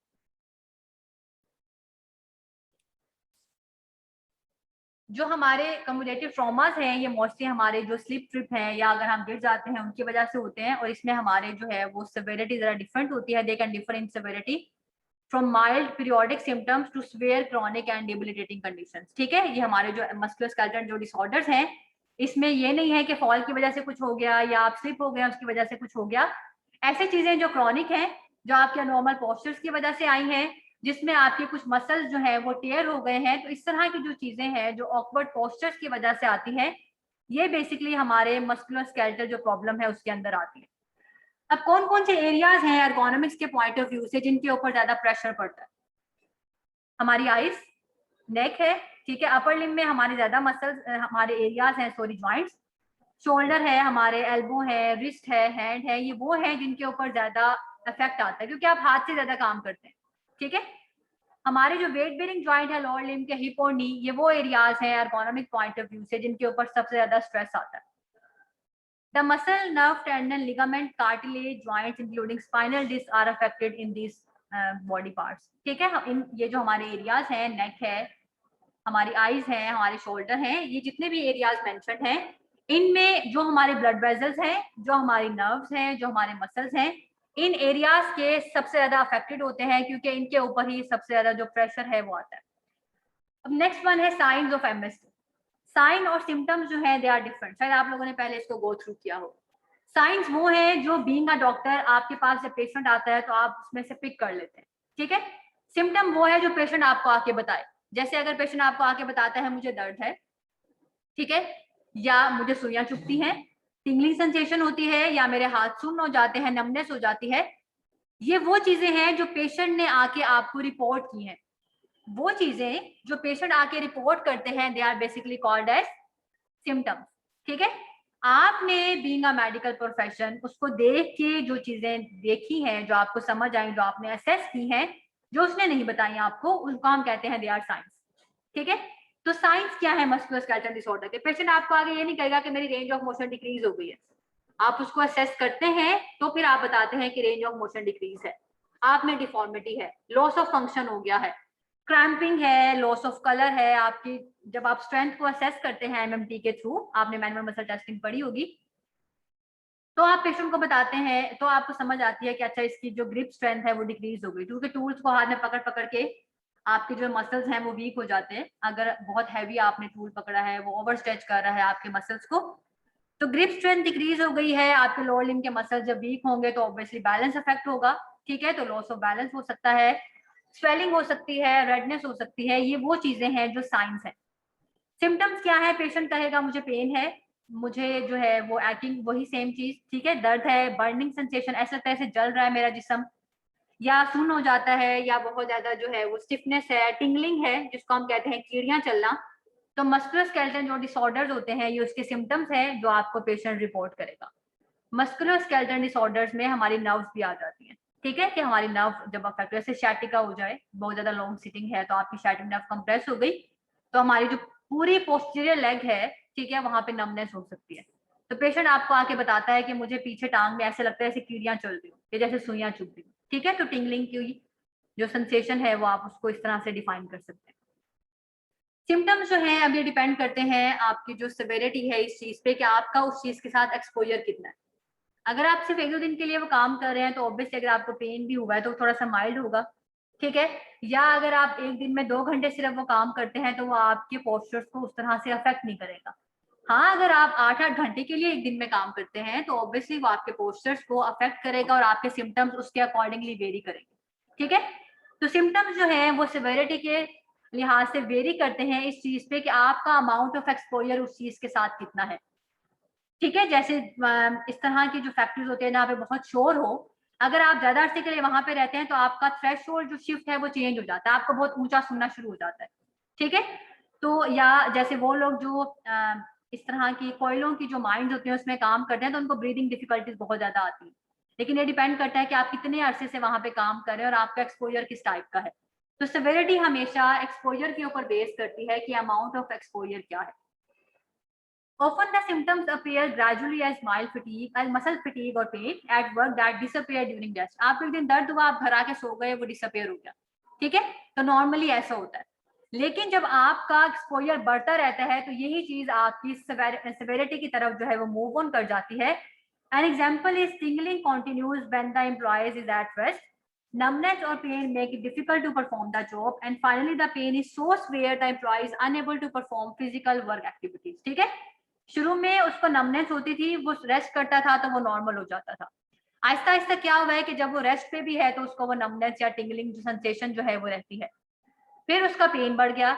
तो उसके बाद क्या हुआ कि अब वो अपना काम परफॉर्म करने के काबिल ही नहीं रहा, ठीक है। जैसे हमने लास्ट लेक्चर में बात की थी कि अगर हर इंडस्ट्री के अंदर हमारे एर्गोनॉमिस्ट हों और फिजिकल थेरेपिस्ट हों तो एब्सेंटीज कम हो जाएंगी, ठीक है। आपके जो इंजरी के चांसेस हैं वो मिनिमाइज हो जाएंगे, आपकी जो प्रोडक्टिविटी है वो इनहैंस हो जाएगी। तो यही सारी चीजें जो है वो इसके अंदर आती हैं। एग्जाम्पल्स क्या क्या हैं मस्कुलोस्केलेटल डिसऑर्डर्स की? टेंडिनाइटिस, टेंडिनाइटिस का नाम बताता है inflammation of A tendon. Overuse injuries की वजह से इन्फ्लेमेशन हो जाती है टेंडन्स की, जैसे लेटरल एपिकोंडाइलिटिस और मीडियल एपिकोंडाइलिटिस हमने पढ़ा था। या शोल्डर में भी हमारे जो मसल्स हैं उनकी जो टेंडन्स है सॉरी इन्फ्लेमेशन है वो हो सकती है, ठीक है। कार्पल टनल सिंड्रोम ये एग्जांपल है मस्कुलोस्केलेटल डिसऑर्डर्स की, कि हमने इसमें पढ़ा था कि वो हमारे कंप्यूटर यूजर्स जो बहुत ज्यादा हाइपर फ्लेक्शन या हाइपर एक्सटेंशन रखते हो रिस्ट के ऊपर, तो उसकी वजह से मीडियन नर्व के ऊपर कंप्रेशन आ सकता है which is called as carpal tunnel syndrome, ठीक है। तो ये वाली चीज जो है ये एक्सेसिव मूवमेंट की वजह से आती है हमारे रिस्ट के ऊपर। टेंडिनाइटिस में सॉरी हमारे टेनिस एल्बो और गोल्फर्स एल्बो हैं। इसके अलावा हमने पढ़ा था डीकवेरिएंट टीनोसाइनोवाइटिस, कि हमारे जो थंब के एब्डक्टर और एक्सटेंसर मसल्स हैं उनकी इन्फ्लेमेशन स्टार्ट हो जाती है जब आप बहुत ज्यादा ओवर यूज करते हैं अपने रिस्ट का, जिसमें एब्डक्शन या एक्सटेंशन की मूवमेंट हो, आपने किसी चीज को उठाना है, ठीक है। तो उसकी वजह से ये जो दोनों टेंडेंस हैं इनकी इन्फ्लेमेशन हो सकती है which is called as De Quervain tenosynovitis. तो ये ओवर यूज इंजरी है, ये मस्कुलोस्केलेटल डिसऑर्डर है। हमारे जो मसल्स हैं रोटेटर कफ के, ठीक है, उनके जो टेंडेंस हैं उनकी इन्फ्लेमेशन हो सकती है। तो ये वाली जो सारी चीजें हैं ये हमने पहले डिस्कस कर ली थी, इस वजह से मैं इसकी बहुत डिटेल में नहीं जाऊंगी। ट्रिगर फिंगर है, ट्रिगर फिंगर में क्या है कि हमारे जो फिंगर्स हैं इनके जो टेंडेंस है उनकी इन्फ्लेमेशन हो जाती है, ठीक है, कि आपकी जो फिंगर है वो कंप्लीटली एक्सटेंड नहीं हो पाती, इसको हम कहते हैं ट्रिगर फिंगर, कि एक झटका देने के बाद जो है वो फिंगर एक्सटेंड होती है। Tendons in the finger become inflamed, causing pain, swelling and loss of dexterity. Dexterity basically क्या है? फाइन फंक्शनल जो होते हैं हमारे हैंड्स के, ठीक है, कि हम अपने हाथ से, आप लोगों ने पढ़ा होगा 2 तरह की मोटर स्किल्स होते हैं, fine motor skills and gross motor skills, पढ़ा हुआ है ना पहले। तो जो फाइन मोटर स्किल्स हैं वो बेसिकली हैंड की डेक्सटेरिटी से आती है, जैसे सुई में धागा डालना, ये बहुत फाइन मोटर स्किल है, ठीक है। तो जब आपके फिंगर्स अफेक्ट होंगी, इनके टेंडन इन्फ्लेम्ड होंगे, तो ऑब्वियसली आप फाइन मोटर स्किल्स को परफॉर्म नहीं कर पाएंगे। तो ट्रिगर फिंगर्स के अंदर जो है वो लॉस ऑफ डेक्सटेरिटी हो जाता है। इसके अलावा अगर आप इन्वायरमेंट में काम कर रहे हैं लेकिन लाइट कम हो, अक्सर आप देखेंगे घरों में अगर लाइट चली जाए और यूपीएस पे आपने सिर्फ एक लाइट लगवाई हो और आपने पढ़ना भी है, तो आपकी आईज में बहुत स्ट्रेन आता है, आपके सर में दर्द शुरू हो जाती है। ठीक है, आप कहते हैं प्रॉपर लाइटिंग नहीं है। तो अगर आप इस तरह के इन्वायरमेंट में काम कर रहे हैं डेली बेसिस पे जहाँ पे प्रॉपर लाइट नहीं है, तो आईज पे स्ट्रेन पड़ सकता है। या ग्लेयर है, ग्लेयर क्या है, बहुत ब्राइट जो लाइट होती है उसको ग्लेयर कहते हैं। अगर लाइट बहुत ब्राइट हो तो आपकी आंखें चुंधियाना शुरू हो जाते हैं कि यार बहुत तेज लाइट है, इसको थोड़ा सा कम कर दो।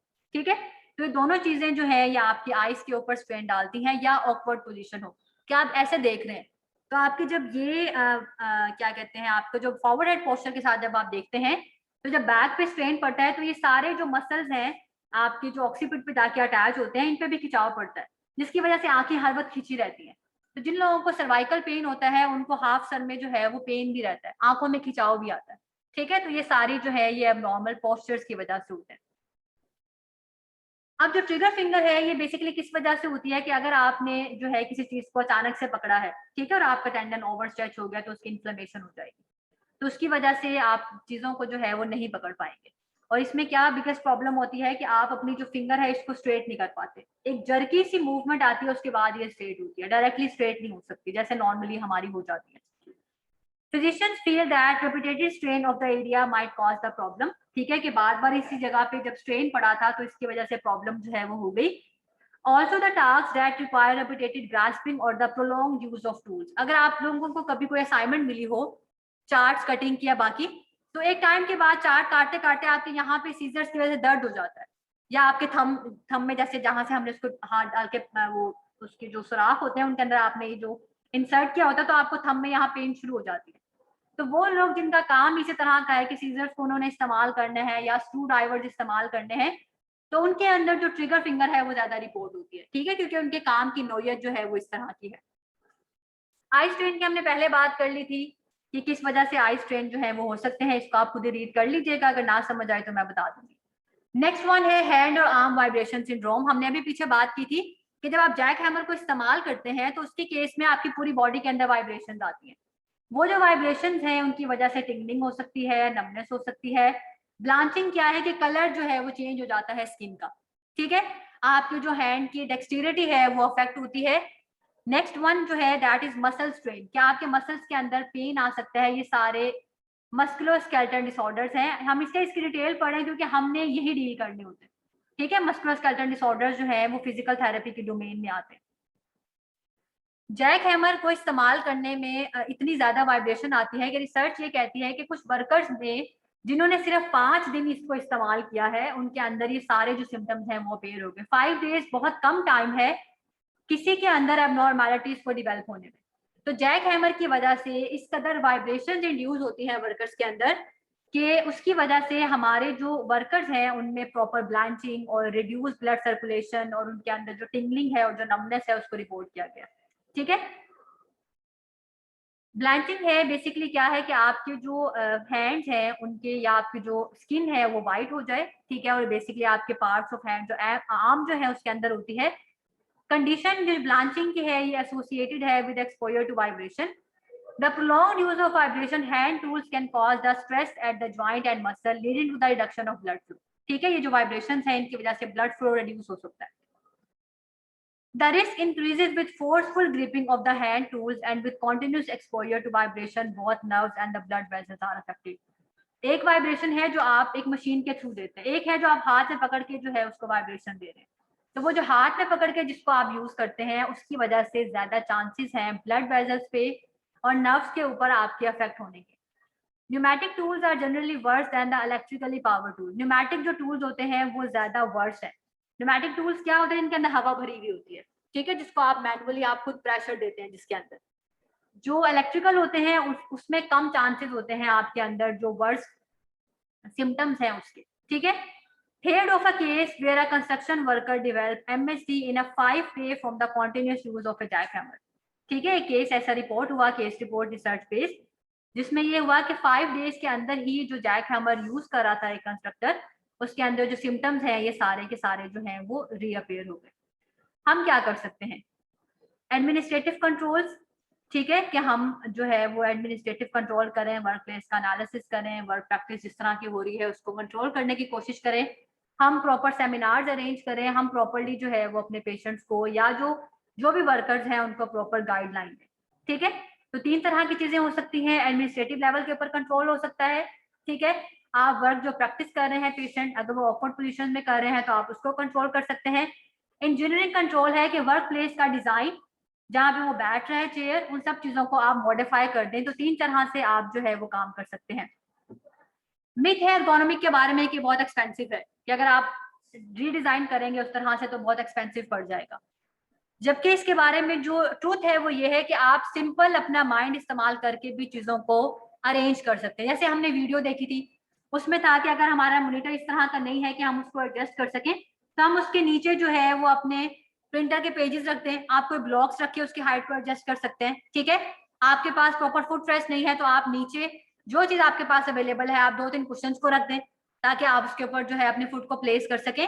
तो जरूरी नहीं है कि आप कस्टमाइज चीजें ही खरीदें, आप चीजों अपने घर की जो चीजें हैं उनको यूटिलाइज करके अपनी जो टेबल और डेस्क की चेयर है या हाइट जो है उसको एडजस्ट कर सकते हैं, ठीक है। एडमिनिस्ट्रेटिव रोल के अंदर क्या आता है? एम्प्लॉय रोटेशन या जॉब टास्क एक्सपेंशन, की एम्प्लॉयज की रोटेशन होती रहे। अगर एक काम पे वो सूट नहीं कर रहा है काम उनको, तो आप उनको किसी और काम की तरफ जो है वो ले जाएं। जरूरी नहीं है कि आप कहें कि नहीं आपने यही काम करना है, अगर उसकी कैपेबिलिटीज के अंदर नहीं है तो आप उसका काम जो है उसको चेंज कर दें। Physical adjustment to the work place, आप फिजिकली कस्टमाइज चीजें जो है बंदे के अकॉर्डिंगली उसको बना दें, ठीक है। रीडिजाइन ऑफ वर्क मेथड, आप जो वर्क मेथड है उसको रीडिजाइन कर लें। ऑल्टरनेटिव टास्क दे दें आप और बीच में ब्रेक्स हो ताकि आपकी जो मस्कुलस्केलेटल प्रॉब्लम है वो ना आए। जैसे हम जिसको कहते हैं कि मूव ऑन करें, वो सेम ब्रेक है, बीच में लंच ब्रेक है, या आप पेशेंट को जो है काम की नौयत, जैसे 1 घंटे के लिए ये काम करना है फिर आप जो कहें कि आप ये काम कर लें, तो ऑब्वियसली जब वो स्विच करेगा तो उस काम से ब्रेक है ये, ठीक है। तो ब्रेक्स जो है ये एडमिनिस्ट्रेटिव कंट्रोल ही आपको दे सकता है। अगर वो आपको कहे कि ब्रेक्स अलाउ नहीं है तो आप नहीं कर सकते। अब ये सारी जो है उन्हीं चीजों के बारे में डिस्क्रिप्शन है आगे कि हमने जो भी जॉब के बारे में देखा है कि आपकी कितना एक्सपोजर है आपका एर्गोनॉमिक इंस्पेक्टर के साथ, आपकी क्या फ्रिक्वेंसी है, ड्यूरेशन क्या है। तो उन सब चीजों के अंदर हम अगर चाहें कि हम एमएसडी के जो हैजर्ड्स हैं उनको रिड्यूस करें तो उसके लिए हम क्या कर सकते हैं? वही वाली बात जो हमने भी पीछे पढ़ी, एम्प्लॉय की रोटेशन और साथ में वर्क प्लेस की एडजस्टमेंट, ठीक है, कि आप एम्प्लॉयज को रोटेट करें और वर्क प्लेस जो है उसको एडजस्ट करें। इसमें जो चीजें लिखी हैं वो मैंने आपको वर्बली जो है वो बता दी। रीडिजाइन करना है, ऑल्टरनेट करना है टास्क को, कि अगर आप कोई रेपिटेटिव टास्क है अगर वो बहुत हैवी है तो उसको लाइट के साथ रिप्लेस कर दें, ठीक है। हर वक्त जरूरी नहीं है कि बंदा हैवी काम ही करे, कुछ टाइम में वो हैवी काम कर रहा है बाद में आप उसको लाइट जो काम है उसके साथ चेंज कर दें। या अगर वो एक बंदा है जिसने हैवी लिफ्टिंग करनी है और लिफ्ट बहुत ज्यादा वेट है उस चीज का, तो 2-3 लोगों को उसके साथ असाइन कर दिया जाए ताकि वो आराम से जो वेट है उसको लिफ्ट कर सके। ब्रेक में क्या है कि चेंज पोजीशन हो जाएगी, बंदा जो है वो खुद को स्ट्रेच करे और स्ट्रेच करने की वजह से जो हमारे मसल्स हैं उनकी फ्लेक्सिबिलिटी जो है वो इम्प्रूव होगी। तो ये रिकमेंड किया जाता है कि हर कुछ घंटों के बाद आप मूव ऑन करें, आप लाइट जो स्ट्रेचेस हैं उनको परफॉर्म करें, ठीक है। और वो जो लाइट स्ट्रेचेस हैं वो आपको स्टेशनरी टाइप वर्क से जो है वो बचा देंगी, जिसकी वजह से आपके जो मस्कुलस्केलेटल डिसऑर्डर्स हैं वो मिनिमाइज हो जाएंगे। ये आपने जो वीडियो है आपको देख लीजिएगा, इसका जो बाकी का जो पोर्शन है लेक्चर का हम उसको कंप्लीट कर लेते हैं एक दफा। वर्क प्लेस पे हम क्या कर सकते हैं? सेफ एंड प्रॉपर वर्क की टेक्निक हो, प्रॉपर ट्रेनिंग हो, फिजिकल कंडीशनिंग जो प्रोग्राम है या जो पीरियड है वो वर्क प्लेस के टाइम पे हो। जैसे अक्सर आप देखेंगे जो बहुत अच्छे सेटअप्स हैं उन्होंने बैडमिंटन और जो हमारे डिफरेंट तरह की गेम्स हैं वहां पे रखी है कि आप लेयर एक्टिविटीज परफॉर्म करें ताकि आप फ्रेश भी हों और आपको जो वर्क प्लेस की वजह से या काम की वजह से जो प्रॉब्लम्स आ सकती हैं उनको मिनिमाइज किया जा सके। तो ये सारी चीजें जो है वो उसके अंदर आ जाती हैं कि हमने इसके अंदर बेसिकली क्या करना है। Safe and proper work technique, क्या आपने पेशेंट को बताना है कि उसने प्रॉपरली जो वर्क है उसको कैसे परफॉर्म करना है। The work technique would include proper position and angles when sitting at your computer station to standing and performing task, ठीक है, कि क्या एंगल्स होने चाहिए, सारी बातें जो है वो हम इसके अंदर बता सकते हैं। नेक्स्ट वन है training recognition of hazards and work technique. ये हम इस बता सकते हैं कि हम उन्हें बताएं कि किस तरह से आपने एक्सपोजर को रिड्यूस करना है, ठीक है। आप जो है वो किस तरह से टास्क को इजी कर सकते हैं। अगर एक चीज आपसे नहीं उठाई जा रही तो आप उसको डिफरेंट उसमें डिवाइड कर लें। एक काम आप एक गो में नहीं कर सकते तो आप काम को मल्टीपल पोर्शंस के अंदर स्प्लिट करें और उसके बाद थोड़ी थोड़ी देर बाद एक एक जो पोर्शन है उसको कंप्लीट करते जाएं, ठीक है। Workers acquire certain behaviours over a long period of time, this affect the way they work. अगर आप एक जगह से फ्रस्ट्रेट हो जाए तो वहां पे भी आपका अच्छा काम करने को दिल नहीं चाहता। जैसे आप एक इंस्टीट्यूट में बहुत अरसे से हैं लेकिन आपकी ईयरली इंक्रीमेंट नहीं लग रही, आहिस्ता आहिस्ता आप डीमोटिवेट हो जाएंगे, ठीक है।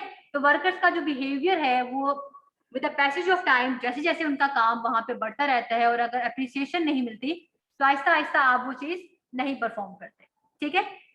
This affect the way they work, their posture, lifting technique, etc., and could create potentially hazardous situations. Regular on-train training is an essential part of the program. अब आप खुद देखें कि अगर आप लोगों को इंसेंटिव्स नहीं मिलते, आप बहुत अच्छा पढ़ें लेकिन आपको अप्रिसिएशन ना मिले तो आहिस्ता आहिस्ता आप वो चीज नहीं करते। या अगर आप कभी डिप्रेस्ड हो, ठीक है, अगर आप जिस दिन आप खुश हैं तो आप बहुत अच्छा काम करते हैं, लेकिन अगर आप डिप्रेस्ड हो तो आप किसी चीज के बारे में नहीं सोचते। सेम इसी तरह से अगर वर्कर्स जो है वो खुश नहीं है अपने काम से या वो डिप्रेस्ड हैं तो ना तो वो पोस्चर्स को जहन में रखेंगे, ठीक है, वो ऑकवर्ड पोस्चर्स जो है वो भी इस्तेमाल करेंगे, लिफ्टिंग टेक्निक को जो है वो प्रॉपर्ली इस्तेमाल नहीं करेंगे, तो ये वाली सारी चीजें जो है ये ऑब्वियसली अफेक्ट डालेंगी। कंडीशनिंग पीरियड फॉर फ्यू और reassign employees to learn the work technique and procedures, ठीक है, जो नए एम्प्लॉयज आते हैं उनके लिए दोबारा से सेमिनार्स हों, उनको दोबारा से कंडीशनिंग प्रोग्राम्स के बारे में बताया जाए। Supervise the employees performing the task to ensure understood the training and are performing correctly. If not, provide additional training. आप सुपरवाइज करें कि क्या वो प्रॉपर लिफ्टिंग टेक्निक से उठा रहे हैं, नहीं उठा रहे। अगर वो नहीं उठा रहे तो आप उनको दोबारा से री एजुकेट करें। जैसे आपके सामने डायग्राम है, आपको अपेरेंटली पता चल रहा है कि यहाँ पे जो पोस्चर है वो ठीक है या गलत है, ठीक है। ये पोस्चर जो है ये नॉर्मल पोस्चर है, स्पाइन को हमने वर्टिकल नहीं रखा हुआ, स्पाइन जो है वो कर्व्ड है, बेंड फॉरवर्ड है, जिसकी वजह से हमारी जो लंबर है वो एंटीरियरली ट्रांसलेट हो सकती है। लंबर जब एंटीरियरली ट्रांसलेट होती है तो एंटीरियर पेल्विक टिल्ट आती है, anterior pelvic tilt leads to lumbar hyperlordosis, ठीक है। तो हम लोगों ने पीछे पढ़ा था बायोमैकेनिक्स 1 में कि अगर आपने लिफ्ट करना है तो आपने जो बॉक्स है उसको अपने करीब करना है, आपने जो मूवमेंट देनी है वो अपने हिप और नी के लेवल पे देनी है और अपनी जो स्पाइन है उसको प्रॉपर्ली अपलिफ्ट रखना है या वर्टिकल रखना है, ठीक है। तो आपको समझ आई कि इस तरह से उसको जो है वो गाइड करना है। whether your tasks are performed by sitting or standing, always maintain proper posture, ठीक है। आप कोई भी टास्क कर रहे हैं, चाहे आप खड़े हैं चाहे आप बैठ के कर रहे हैं, प्रॉपर पोस्चर्स को रखना है ताकि आपके एंगल्स भी प्रॉपर हों और आपने ऑकवर्ड पोजीशंस को या एक्सट्रीम रीच फॉर मटेरियल, जैसे अगर मैं किसी पीसी पे काम करूं और मैं बहुत दूर कीबोर्ड को रख लूं और माउस को रख लूं और मैं हर दफा उसको अप्रोच करने के लिए बहुत दूर जो है एक्सट्रीमली रीच करूं उसको, तो ये ओवर स्ट्रेन करेंगे मेरे मसल्स को, ठीक है। तो इस तरह के जो पोस्चर्स हैं या जो एंगल्स हैं उनको अवॉइड करना है।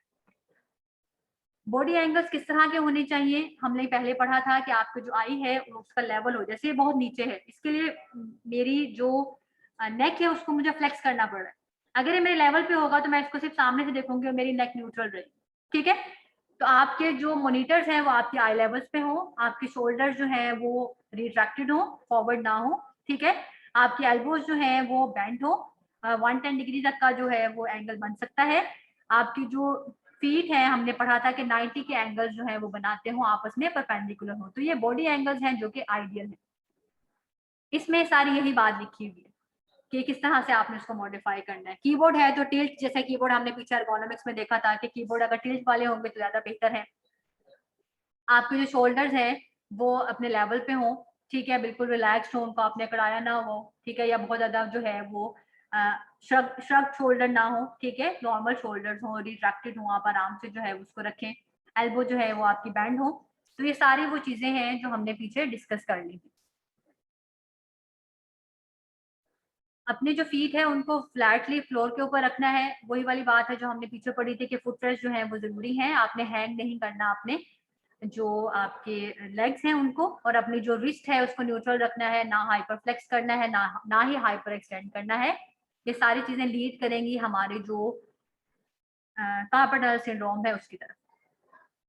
ये सारे एर्गोनॉमिक जो प्रिंसिपल्स हैं उससे रिलेटेड आपकी जो है वो वीडियो है। सिटिंग पोस्टर्स में आप देख सकते हैं कि आपके सामने जो पोस्टर है, आप में से कोई बता सकता है कि इसमें से कौन सा पोस्टर जो है वो करेक्ट है?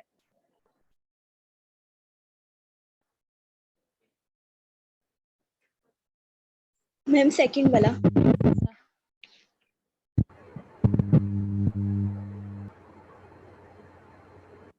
This one, middle one. Yes ma'am. क्यों, आपको क्यों लगा है कि ये ठीक है? मैम फर्स्ट वाला। मैम फर्स्ट वाला करेक्ट है। एंगल ठीक बन रहा है, पोजीशन ठीक, एंगल वगैरह ठीक बन रहा है। आवाज नहीं आ रही मुझे, आप लोगों को समझ आ रही है? एंगल मैम, ये तो बिल्कुल ही गलत है, ये तो देखने से समझ आ गई है, ठीक है, कि ये पोस्टर जो है वो बिल्कुल भी ठीक नहीं है। इन दोनों में से बताएंगे कौन सा पोस्टर बेहतर है?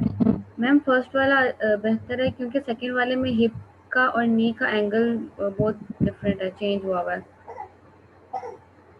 हिप और जो नी के लेवल है वो यहाँ पे ठीक नहीं है, तो ये जो फर्स्ट वन है, हिप और नी के लेवल जो है वो 90 डिग्रीज पे है, आपकी जो एल्बो है दैट इज फ्लेक्स, ठीक है, और प्रॉपरली जो है वो आपने कीबोर्ड जो है उसको इस्तेमाल कर रहे हैं, और आपका जो मॉनिटर है वो आपके आई के लेवल पे है। ये बिल्कुल ठीक होता, ये शायद ज्यादा बेहतर होता अगर यहाँ पे हिप और नी के जो लेवल्स हैं वो नॉर्मल होते, ठीक है। ये नॉर्मल एंगल है जो आपका आईज का, आपके मॉनिटर की जो मॉनिटर है आपका, जो भी स्क्रीन है, जो डेस्कटॉप है, उसके साथ आपका जो है वो होना चाहिए। Centre the monitor in front of you at least 20 degree to 30 degree, ठीक है, कुछ इंडिविजुअल्स प्रेफर करते हैं 30 से 40, एटलीस्ट इतना जो है आपका एंगल होना चाहिए और दूर होना चाहिए आपके मॉनिटर को। And position the top of the monitor 2 to 3 degree above seated I level, ठीक है, आई लेवल से कम से कम 2 to 3 डिग्री तक जो है ये उसके ऊपर होना चाहिए। You should be able to view the screen with a slight downward gaze without turning or tilting your head up or down, ठीक है, इस तरह से आप आराम से उसको देख सकेंगे, ना तो आपको सर नीचे करना पड़ेगा और ना ही आपको जो है वो ऊपर करना पड़ेगा, दोनों तरह से आपकी जो सर्वाइकल स्पाइन है वो न्यूट्रल नहीं रहेगी। फिर standard required that user viewing area should be located between 0 and 60 degree, ठीक है, below the horizontal plane. If you wear bifocal this would change your position. Bifocal users often tilt their necks and head up to see through the bottom of their glasses, which can result in neck and back.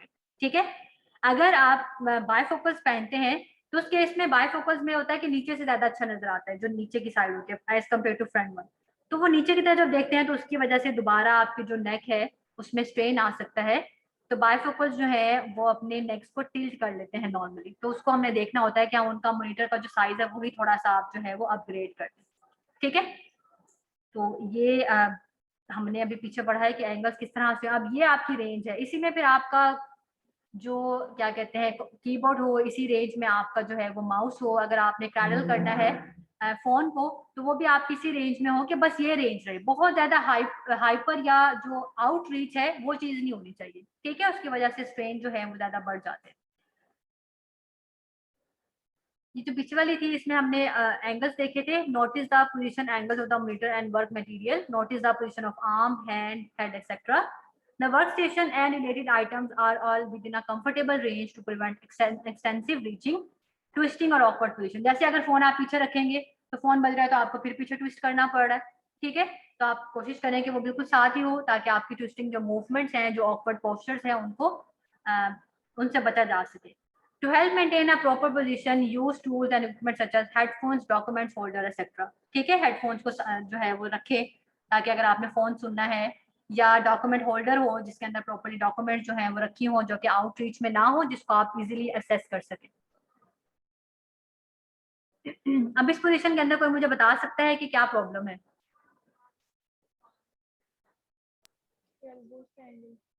यहाँ पे देखें arm rest नहीं है, ठीक है, और ये reach करने के लिए कीबोर्ड के लिए आर्म जो है उनको स्ट्रेट करना पड़ रहा है, ठीक है, एल्बोज जो है वो बेंड नहीं है, तो ये जो पोजीशन है ये रॉन्ग है। इससे जो नेक्स्ट वाली है ये भी रॉन्ग है। किस तरह से कि अब हमने आर्म रेस्ट के ऊपर तो प्लेस कर लिया है, एल्बो हमारे एंगल बना रहे हैं, लेकिन यहाँ पे अगर आप देखें कि रिस्ट जो है वो हाइपर फ्लेक्स्ड है। इस पोजीशन में हाइपर फ्लेक्स जब रिस्ट रहेगी तो कार्पल टनल सिंड्रोम डेवलप होने के चांसेस हैं, या फिर कार्पल टनल ना भी हो तो यहाँ के जो हमारे सारे मसल्स हैं ये ओवर स्ट्रेच हो रहे हैं, ठीक है, तो ये वाली पोजीशन जो है ये भी एबनॉर्मल है। ये वाली पोजीशन जो है ये भी ठीक नहीं है। क्यों? क्योंकि बैक स्पॉटेड नहीं है। अगर बैक स्पॉटेड नहीं होगी तो क्लिक क्लैक फिनोमिना होगा। क्लिक क्लैक फिनोमिना याद होगा सबको, हमने पीछे बहुत दफा उसको रिपीट किया है कि जब आप एज ऑफ द चेयर पर बैठते हैं बिल्कुल आगे होके, तो उसकी वजह से आपकी लंबर वर्टिब्रास एंटीरियरली ट्रांसलेट कर जाती है, जिसकी वजह से लंबर लॉर्डोसिस हो सकता है, हाइपर लॉर्डोसिस। नॉर्मल लॉर्डोसिस तो होता है लंबर के अंदर, ठीक है। तो यहाँ पे अगर हमने फुट को जमीन पे प्लेस किया है ताकि फुट रेस्ट नहीं था, लेकिन यहाँ से पोजीशन मॉडिफाई नहीं की हमने कि हमने बैक रेस्ट जो है उसको इस्तेमाल नहीं किया। जहाँ पे आप देखें लेग क्रॉस्ड है, 90 का एंगल नहीं बना रही और साथ में पीछे से जो बैक है वो सपोर्ट नहीं हो रही, तो ये पोजीशन जो है ये नहीं। आप देखेंगे नॉर्मली लोग ऐसे ही काम कर रहे होते, तो इसका मतलब है कि पोस्चर अवेयरनेस की जरूरत जो है वो बहुत ज्यादा है। डिफरेंट तरह की एक्सरसाइजेज जो है ये हम कर सकते हैं ड्यूरिंग लाइक हमारे जो भी काम है उसके दौरान में, ताकि जब हम लाइट स्ट्रेच को परफॉर्म करते हैं तो हमारे जो मसल्स हैं उनके ऊपर जो एबनॉर्मल फोर्सेस लग रही होती हैं वो मिनिमाइज हो जाती हैं, ठीक है। तो ये आज का लेक्चर था, होपफुली आप लोगों को जो है ये क्लियर हो गया होगा। किसी का कोई क्वेश्चन है तो वो पूछ ले।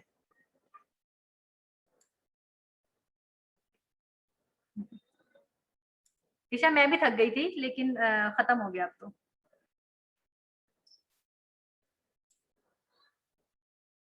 इसमें कुछ भी नहीं है ऐसा जो आप लोगों को एक ही बात थी जो बार बार रिपीट हो रही है, ठीक है। सिर्फ आपने इसमें मेन चीजें याद रखनी है कि मस्कुलोस्केलेटल डिसऑर्डर्स कौन कौन से कॉमनली हो सकते हैं वर्क प्लेस पे और आप उसको किस तरह से मिनिमाइज कर सकते हैं, ठीक है। कि मेनली जो वर्क प्लेस एनालिसिस है उसको आप किस तरह से बेहतर कर सकते हैं। है किसी का कोई क्वेश्चन?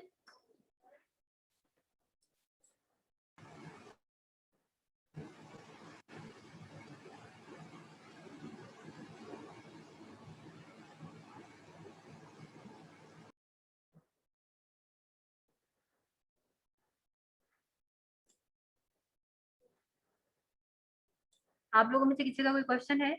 क्लियर हो गया सबको? कोई प्रॉब्लम तो नहीं है? No ma'am. No ma'am. No ma'am.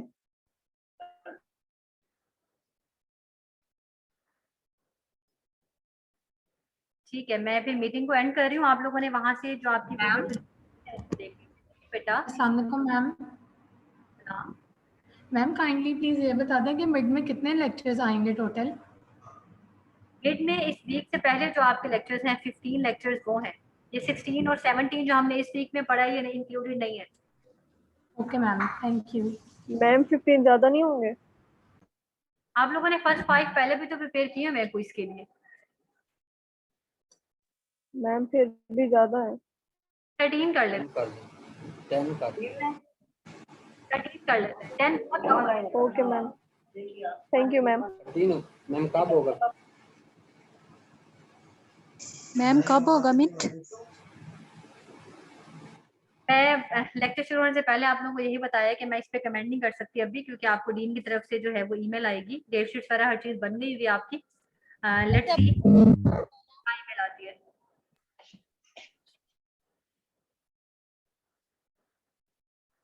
Zainab बेटा रिकॉर्डिंग तो अपडेटेड है, इससे पहले वाले जो भी लेक्चर्स हैं सबकी रिकॉर्डिंग अपडेटेड है LMS के ऊपर।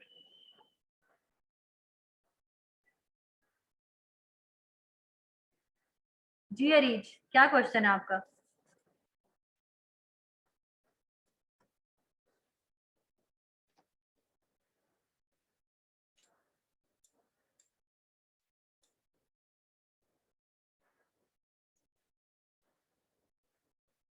अरीज बेटा आपने हैंड रेज किया था, कोई क्वेश्चन है आपका?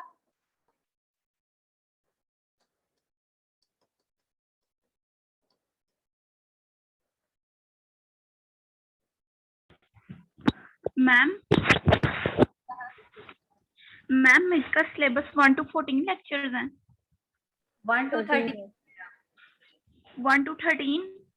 जी 13। Okay ma'am. और मैम डेट क्या है?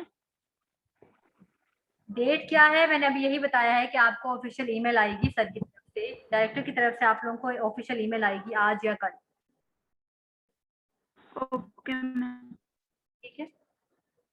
यस।